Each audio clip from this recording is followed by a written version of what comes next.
Shalom, selamat pagi Bapak Ibu Saudara terkasih dalam Tuhan Yesus. Kembali saya menyapa pagi ini melalui kebenaran firman Tuhan dengan tema tulus dalam perkataan. Efesus 4 ayat 15 berbunyi demikian. Dengan berbicara kebenaran dalam kasih, kita akan bertumbuh dalam segala hal menjadi tubuh yang dewasa dari Dia, Kristus yang adalah kepala. Bapak Ibu Saudara, ayat ini terkadang dikutip sebagai alasan oleh orang-orang yang merasa harus berbicara kebenaran kepada seseorang, namun mereka gagal melakukannya dengan kasih. Sebaliknya, cara bicara mereka yang kasar dan sembrono menyakiti perasaan orang lain dan meninggalkan luka yang menganga dalam hubungan mereka. Paulus tidak memberi kita izin untuk melakukan itu.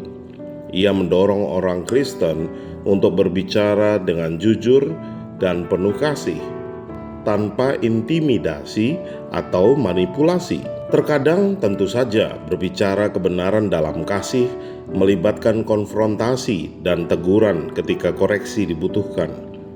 Yesus sendiri mengatakan hal yang sama dalam Wahyu 3 ayat 19. Barang siapa ku kasihi, ia kutegur dan kuhajar.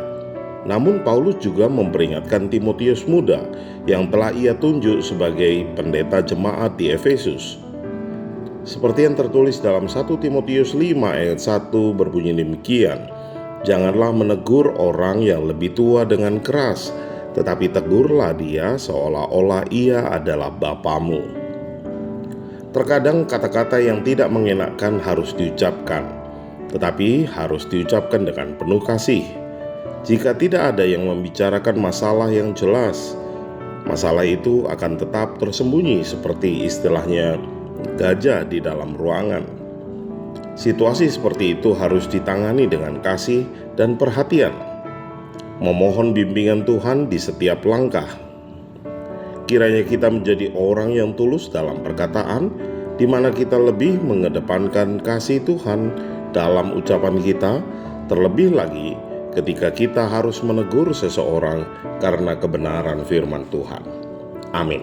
Mari kita berdoa. Terpujilah namamu Bapa, terima kasih atas berkat anugerah-Mu. Terima kasih kami boleh bangun pada pagi hari ini, dan biarlah melalui firman-Mu kami boleh diingatkan untuk kami boleh berbicara dengan kasih Tuhan, terlebih lagi ketika saat kami menegur seseorang yang menyimpang dari kebenaran firman Tuhan. Terpujilah namamu, kami nyerahkan hidup kami seutuhnya ke dalam tangan kasih Tuhan sepanjang hari ini dalam setiap aktivitas kami. Di dalam nama Tuhan Yesus kami berdoa dan mengucap syukur. Haleluya. Amin. Selamat pagi, selamat beraktivitas. Tetap semangat, Tuhan Yesus memberkati kita semua. Shalom. Melayani